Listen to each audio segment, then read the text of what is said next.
Hello and welcome to the Kenyon Sports Connections presentation of the Kelly Bryan Show. On my left, Kelly Bryan, head coach of women's soccer. Thank you for joining me. Thank you. So let's start off talking about the Wooster match last weekend. Your girls put in a great performance. Tell us what went right there. We scored more than they did. It was a great match. It was the first time we'd had some of our injured players back, so it was really nice to put some people back into more comfortable positions. So everyone's done a great job of filling in other roles and transitioning, but it was nice to have some depth back, and it paid off. You know, to be honest, the game started on a tough note. It didn't go down as an own goal, but it deflected off of one of our defenders on a shot that Lauren had sized up. I'm pretty sure she was going to make the save, and it was just bad luck that someone was trying to hustle and get to the ball, and it happened to go off of them. And that happened within the first 3 to 4 minutes of the game. So, but the mentality that our players had was phenomenal. I could see when that happened that it didn't faze us. They were very determined, and we kept battling. And then Becca got a breakaway there before halftime. Goalkeeper got her leg when she was trying to get around her, and then finished the penalty kick, which was great. And then definitely the nicest goal we've had this season. It was absolutely beautiful. Anna Wally sent a great through ball to Becca towards the end line, and Becca was able to get to it, sent a great cross right across the face of the net, and Maggie Smith just ran through and had a great header. So that will be definitely on our highlight film at the end of the year. And then from there, Lauren made some really good saves for us, did a nice job, and we held on, but we competed at the same time. I think that was what was nice, is we actually finished that game. We didn't just kind of hope to hang on. We really truly played that entire match. So that was great. It was a really positive thing for us with everything we've gone through. And you mentioned some of the players returning from injury. How does that change your strategy from how you've been playing? Well, it just allows us a little more flexibility. It means that the people like Aisha Simon, Lucy Everett, that have been going in, Sarah Beth Domal, people that have been going in and covering for people that had these injuries, we're doing a great job. And so we still have those options to put those players in because they have a lot of experience now. So it's still a really positive thing for us. And it just gives us more options, more substitutions coming off the bench. And it's nice to, Katie Honer has been playing defense for the last, month, I think, and doing a great job, but she was able to push up and play in the midfield a little bit in the last 2 games. And so that's obviously where she's more comfortable, but she can do either one. So that's just, everyone's just being very selfless, and that's what we need. And it's just nice to have more choices. So on Tuesday, you guys had a tough 5-2 loss to rival Denison. Can you just take us through that match and what happened in it?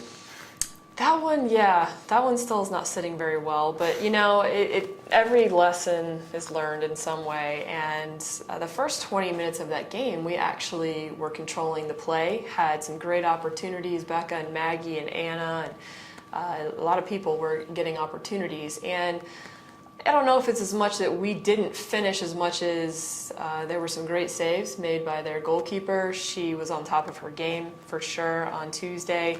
But the point is, we still have to find a way to tuck those away. You can't create those that early in the game and then not get something out of it. So it came back to bite us there before halftime.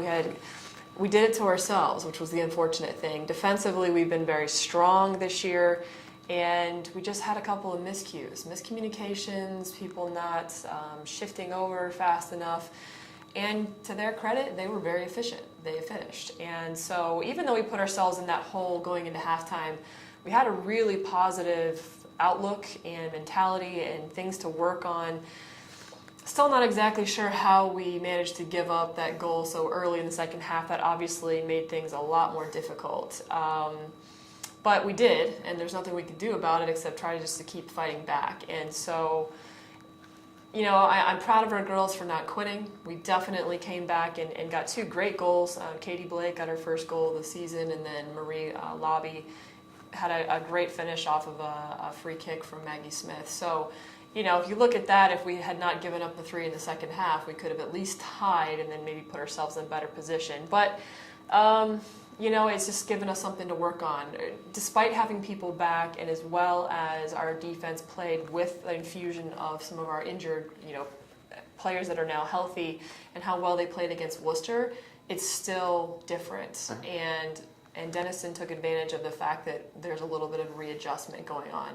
And we have time to work on that now. We know things that need to be corrected, or communication, and it comes out of our midfield as well. It's not just our back line. So we'll be okay. We still are alive in the hunt right now, and that's what we're going after. And we'll be okay. We're tough enough to figure it out. So now for everyone's favorite part of the show, the off-topic topic.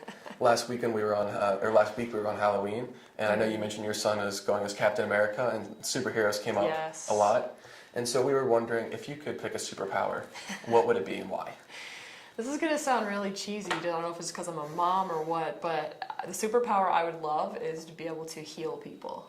I would love to be able to heal people. Flying would be great and all of that, but actually I'm not a big fan of heights. So, with my kids when they're sick, I'd love to be able to heal them. I feel helpless.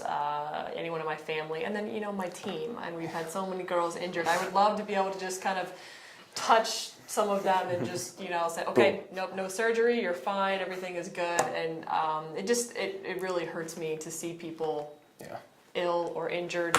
So if I could, divine intervention, that'd be great. I'd love to heal people. So there you go. It would definitely be a helpful power to have. It would help our whole athletic department, I think. There's been a lot of injuries. A lot of appreciation, I think, from all the coaches. I'll let you know how that works out. So now you're 1-3 in the NCAC, but 4 matches left.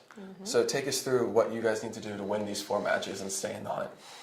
Well, we have 3 of the 4 are at home, so we need to be better at home. I mean, hands down. We should have a big advantage there, and we haven't taken that advantage as much as we should have yet. So we are comfortable on our field. We need to do better on our field. We need to be obviously more efficient in the scoring category, and we're getting more people into the scoring, which is a good thing, instead of 1 or 2.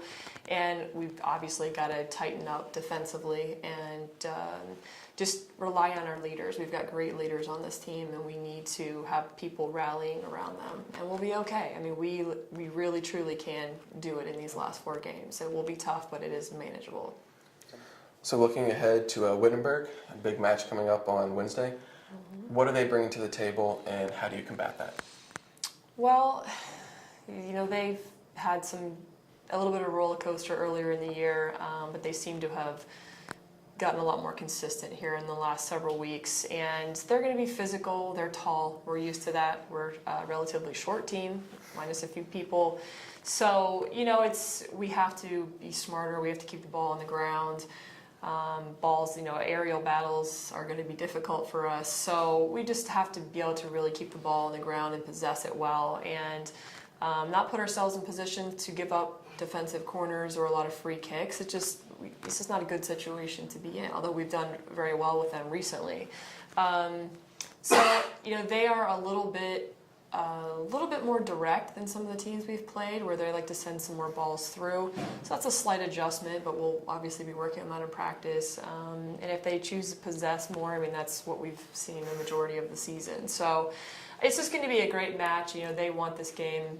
The conference is wide open right now. It's really going to be almost like a juggling act to see what it's going to end up like at the end. So they're going to want it badly as well, but we know what we have to do. We've given ourselves very little room for error, and that can actually be a positive, because we know it's kind of like a now or never type of thing. And so we're going to bring everything we got to the table on Wednesday. All right, well, for all of the fans, home this Wednesday, October 23rd versus Wittenberg. Please come out to support the ladies. It's at 4 p.m. For the Kenyon Sports Connection, I'm Matthew Ruskin. This is Kelly Bryan. Thank you for joining us. Thank you.